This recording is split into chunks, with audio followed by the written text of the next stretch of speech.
Сәлеметсіздер ме, құрметті білім алушылар? Менің есімім Садықова Бағила, география пәнінің оқытушысымын. Бүгінгі сабаққа дайын болсаңыздар, бүгінгі сабағымызды бастайық.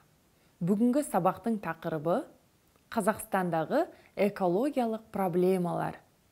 Ал бүгінгі сабақтың мақсаты Қазақстандағы экологиялық проблемаларды анықтап, айқындап, олардың шешу жолдарын қарастыру болып табылады. Қазақстан Еуразия материгінің орталығында орналасқан.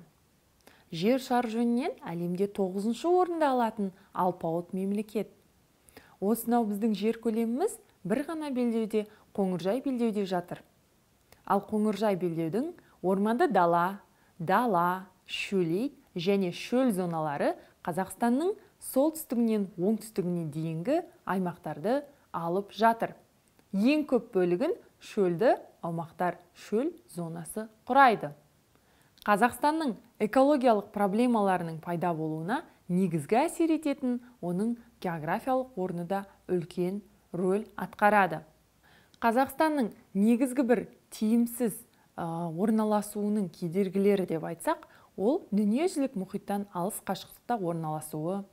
Сонымен бірге біздің елімізде үлкен орман массивтерінің болмауы болып табылады. Ал енді Қазақстанның негізгі экологиялық мәселелеріне тоқталайық. Біздің еліміздің негізгі экологиялық мәселелерінің бірі балалар, ландшафтардың, жер телімдерінің бұзылуы болып табылады. Біздің жер көлеміміз осынау үлкен алқапты алып жатса да, ол жерде шамадан тыс мал жаю, шамадан тыс қолдану, қалпына келтірмеу жұмыстарының нәтижесінде бізде негізінен ландшафттар жойылып, жер телімдері өзінің сапасын жоғалтып, бірінші осындай проблемалар пайда болып отыр. Келесі проблема ол су тапшылығы. Бізде елімізде суды үнемсіз пайдалану нәтижесінде білесіздер, өзендердің көпшілігі суы тартылып құрғап кетті. Арал теңізінің негізгі тартылуы да осы аралға құятын өзендердің азаюынан туындап отыр. Сырдария, Іле өзендерінің суы қазіргі кезде азайған. Себебі ауыл шаруашылығында суды үнемдемей пайдалану нәтижесінде бізде негізінен су тапшылығы проблемасы туындап отыр. Ал болашақта балқаш проблемасы да пайда болуы мүмкін. Себебі суармалы егіншілік осы аймақта жақсы көптеп тарағанын белгілі. Егер суармалы егіншілікте суды дәл осы қарқынмен қолданатын болсақ, болашақта басқа да су тапшылығы мәселелері кез келген аймақта туындауы мүмкін. Келесі таза, сапалы ауыз су тапшылығы. Сіздер білесіздер ме, ТМД елдерінің ішінде Қазақстан ауыз сумен қамтамасыз етілуі бойынша соңғы орында алады. Яғни бізде су қоймаларының бетінің ластануы, тұщы суды, яғни ішуге жарамды суды экономдамау, оның қорының негізгі бір азаюына алып келген. Ауданы бірнеше 100 шақырымды құрайтын жер асты суларын ластайтын негізгі ластаушы орталықтардың ошақтары табылған. Олардың саны 3000-дай екен. Келесі ауаның ластануы. Ауаның ластануы қазіргі кезде еліміздегі ең негізгі бір экологиялық мәселелердің ушыққан түрі болып табылады. Себебі Өскеменде, Теміртауда, білесіздер, Қазақстанның барлық аймақтарында, Балқашта, негізінен өнеркәсіп орындары қоршаған ортаға зиянды қалдықтарды, түтіндерді шығарады. Көп көлемде шектік мөлшерден асырып шығарғаннан кейін қоршаған ортадағы ауаның ластануы. Сонымен бірге ірі қалалардағы бізде машиналардың санының артуы, олардан шығатын зиянды газдар, бұлардың барлығы ауаның ластануына алып келіп отыр. Көптеген өнеркәсіп орталықтарында зиянды заттардан тазалау қондырғылары ескірген, сонымен бірге олардың негізгі технологиялары жарамсыз болып табылады. Келесі қалдықтардың жиналуы. Біздің елімізде тау-кен өнеркәсібі салдарынан 20 миллиард тонна қалдық, 230 тонна радиоактивті элементтер жинақталған балалар. Ал үлкен көлемді улы заттар Қарағанды, Қостанай, Павлодар, Шығыс Қазақстан облыстарында жинақталған болып табылады. Енді Қазақстандағы негізгі экологиялық проблемалармен танысқан болсақ, қазіргі кезде осы экологиялық мәселелерді шешу үшін қандай іс-шаралар жүзеге асырылып жатқандығы, қандай іс-шаралар іс жүзінде жасалынып жатқандығы туралы айтайық. Ең алдымен заңнамалық деңгейде қоршаған ортаны қорғауды қамтамасыз ететін заңнамалық актілер, қоршаған ортаны қорғау туралы, ерекше қорғалатын табиғат аумақтар туралы, экологиялық сараптама туралы, радиациялық қауіпсіздік туралы, атмосфералық ауаны қорғау туралы, жер, орман, су кодексі, Қазақстан Республикасының экологиялық кодексі, тағы басқа да заңдар қабылданды.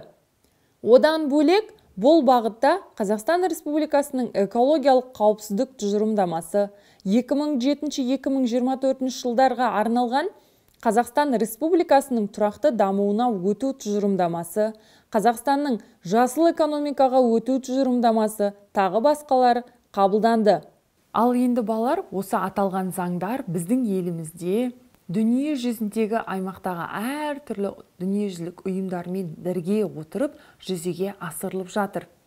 Көптеген экологиялық мәселелер шешімін таппай жатқан мәселелердің барлығы бірнеше мемлекеттердің, әлем елдерінің бірігуі, жұмылдыруы, бірлесіп жұмыс жасау арқасында қазіргі кезде өзінің негізгі шешімдерін тауып отыр.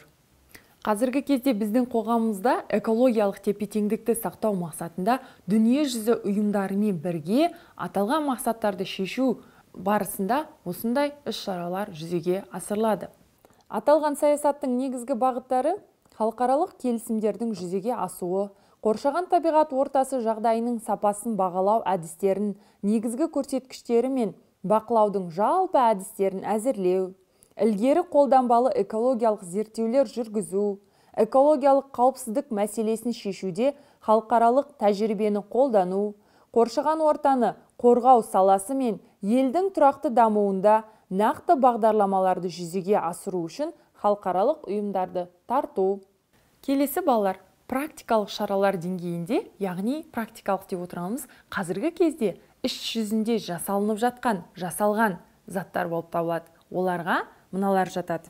Қорықтар, қорықшалар, ұлттық табиғи саябақтар мен табиғат ескерткіштерін қолдауға алатын аумақтық ұйымдастыру, қалдықсыз өнеркәсіп циклін енгізу, агрохимиялық талдауға негізделген тыңайтқыштарды енгізу, өсімдіктерді қолдауда экологиялық қауіпсіздік әдістерді қолдану, қалдық пен қайта пайдаланатын суларды тазалау, санитарлық қорғау зоналарында пестицидтерді қолдануға жол бермеу, өсімдіктерді қорғауда биологиялық әдісті енгізу, дәрі-дәрмектің бос қорапшаларын арнайы белгіленген жерлерде жою, қоқысты бөлек жинау, қағаз бен пластмассаны қайта өңдеу бойынша бірнеше өнеркәсіп жұмыс жасайды.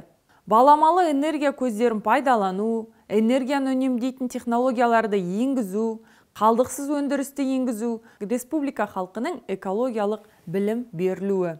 Көріп отырғандарыңыздай балалар, практикалық шаралар деңгейінде біздің елімізде қазіргі кезде қорықтар ұйымдастырылып, қағаздарды, пластиктарды өңдеп, қазіргі кезде қоқысқа салатын жәшіктердің түр-түрлері, оларды сорттау деген сияқты мәселелер де мысалға іске асырылып, қолға алынғандығын байқауға болады. Сонымен бірге дәрі-дәрмектерді мысалға арнайы сол жерде қоқыс жәшігіне салып, сол жерде көзін жою деген сияқты бұлар сіздердің күнделікті біздің қоғамымызда көріп жүрген заттарыңыз болып табылады. Практикалық шаралар деңгейінде балалар осындай іс-әрекеттер қазіргі кезде жүзеге асып жатыр. Ал енді балалар, бүгінгі сабағымызда сіздер Қазақстанның негізгі экологиялық проблемаларын айқындап, анықтап, оның қазіргі кездегі негізгі заңнамалық құқықтарын, практикалық шарада, практикалық деңгейде іске асып жатқандықтарын барлығын оқып таныстыңыздар. Ал бүгінгі сабақ сіздерге түсінікті болды деп ойлаймын. Егер барлығы сіздерге түсінікті болса, бүгінгі сабағымызды аяқтайық. Және үй жұмысы. Өзіңнің тұратын тұрғылықты аумақта бар негізгі экологиялық проблеманы анықтап, сипатта, аумағы, ауқымы, ел ішілік немесе әлемдік деңгейде деген сияқты сипаттап жазамыз. Каспий теңізінің ластануын қалпына келтіруде өз ұсынысыңды келтір. Қоршаған ортаның тек ауасын қорғау үшін қандай заңдар қабылданған? Сонымен бүгінгі сабақты аяқтаймыз. Келесі сабақта жүздескенше сау болыңыздар.